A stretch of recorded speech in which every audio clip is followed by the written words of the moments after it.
ജയ രാമ രാമ ജയ രാമ രാമ ജയ രാമ രാമ. നമസ്കാരം. രാവണനിങ്ങനെ മധുവിൻ്റെ കൊട്ടാരത്തിൽ നിന്നും ദേവലോകത്തേക്ക് ദേവേന്ദ്രനെ ആക്രമിക്കുവാൻ തീരുമാനിച്ചുകൊണ്ട് യാത്രയാവാൻ തയ്യാറായി. അവിടെ നിന്നും സർവ സന്നാഹങ്ങളോടും കൂടി യാത്രയായി അളകാപുരിക്ക് സമീപം എത്തിയപ്പോൾ സമയം വൈകിയിരുന്നു. അപ്പോൾ രാവണൻ കരുതി ഇന്നിവിടെ തങ്ങാമെന്ന്. അങ്ങനെ അളകാപുരിയുടെ താഴ്വരയിൽ രാവണനും സംഘവും തങ്ങി. എല്ലാവരും ഉറക്കമായി. രാവണനും ഇങ്ങനെ ഉറങ്ങാൻ കിടന്നു. പക്ഷെ രാവണന് ഉറക്കം വരുന്നില്ല. യക്ഷന്മാരുടെ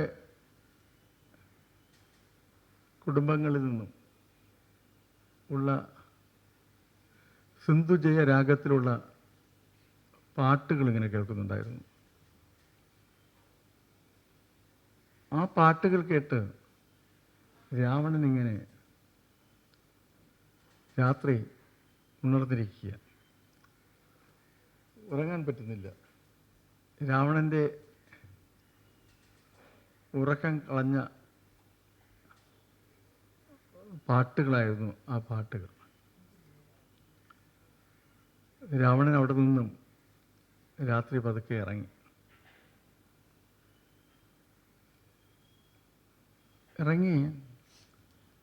രാവണനിങ്ങനെ ഉലാത്തുവാൻ തുടങ്ങി.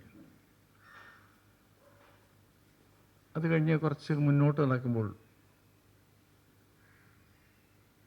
ഒരു സ്ത്രീ വരുന്നത്, അപൂർവമായ സുന്ദരിയായ ഒരു സ്ത്രീ, സർവാഭരണ ഭൂഷിതയായ അതിമനോഹരിയായ ഒരു സ്ത്രീ നടന്നു വരുന്നു. അവിടെ അധികം അപ്സരസ്സുകളുടെ നാടാണല്ലോ. അപ്സരസ്സുകളാണ്. യക്ഷകന്യകമാർക്ക് പുറമെ അപ്സരസ്സുകളുണ്ട്. ഒരു അപ്സരസ്സാണ് നടന്നു വരുന്നത്. അതിമനോഹരിയാണ്. രാവണൻ ആ സ്ത്രീയെ തടഞ്ഞു നിർത്തി ചോദിച്ചു, നീ ആരാണ്?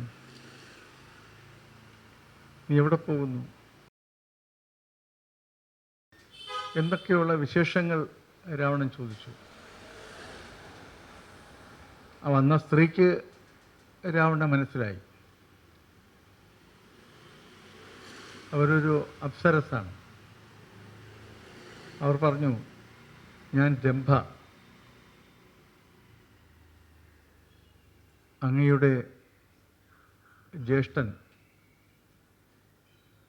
വൈശ്രവണൻ കുബേരൻ്റെ മകൻ നളകുബരൻ്റെ ഭാര്യയാണ്.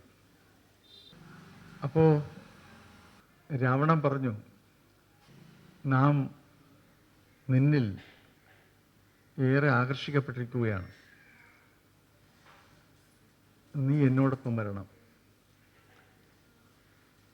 അപ്പോൾ രംഭ പറഞ്ഞു, ഞാൻ അങ്ങയുടെ പുത്രവധുവാണ്. പക്ഷെ രാവണൻ അത് കേൾക്കാൻ തയ്യാറായില്ല. രാവണൻ രംഭയെ ബലാത്കാരമായി പിടിച്ചുകൊണ്ടുപോയി. രംഭയെ കീഴ്പ്പെടുത്തി പ്രാപിച്ചു. അപ്പോൾ അന്ന് ആ രാത്രിയിൽ രംഭ രാവണനോടിങ്ങനെ വളരെ വ്യസനത്തോടുകൂടി പറഞ്ഞു, അങ്ങത് ചെയ്യരുത്, ഞാൻ അങ്ങയുടെ പുത്രവധുവാണ്. അപ്പോൾ രാവണൻ മറുപടിയായി പറഞ്ഞത്, അപ്സരസ്സുകൾക്ക് അതൊന്നും ഒരു പ്രശ്നമല്ല. അപ്സരസുകൾക്ക് എന്തുമാകാം. പക്ഷേ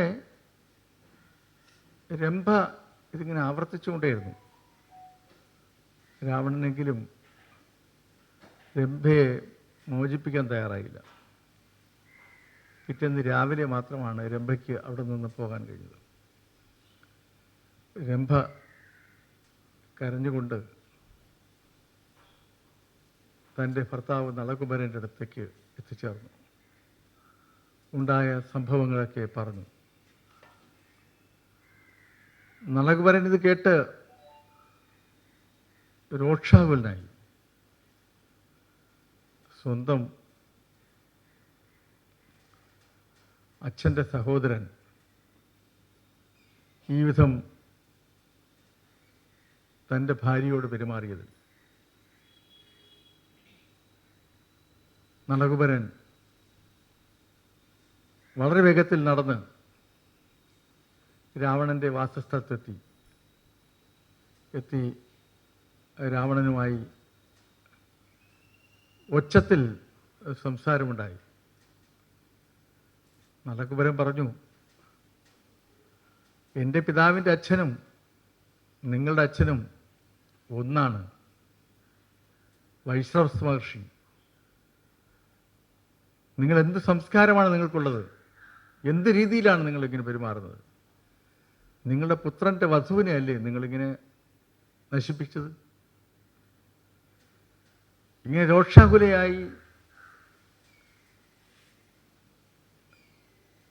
തൻ്റെ ഭാര്യ തന്നോട് പറഞ്ഞ കാര്യങ്ങൾ അതേപോലെ തന്നെ നളകുബരൻ രാവണനോട് ആവർത്തിച്ചു.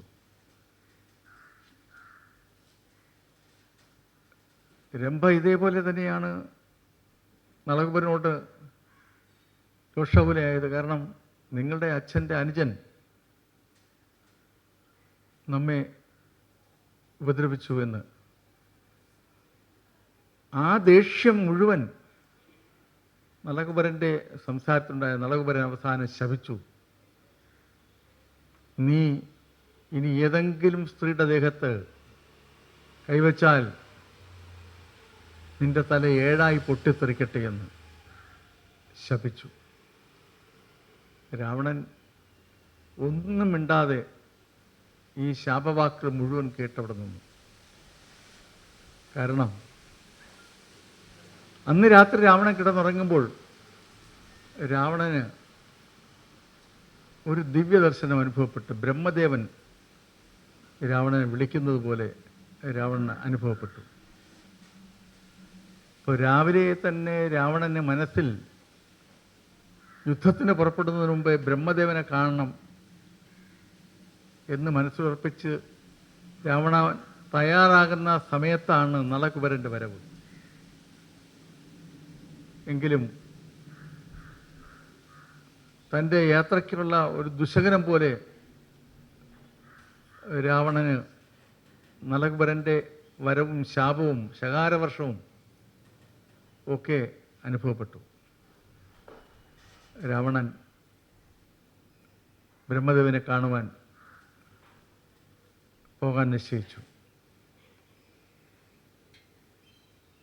ഏകനായി തന്നോടൊപ്പം വന്ന തൻ്റെ സന്നാഹങ്ങളെ മുഴുവൻ അളകാപുരിയുടെ താഴ്വരയിൽ നിർത്തിയ ശേഷം രാവണൻ ഏകനായി പുഷ്പവിമാനത്തിൽ കയറി ബ്രഹ്മലോകത്ത് എത്തിച്ചേർന്നു.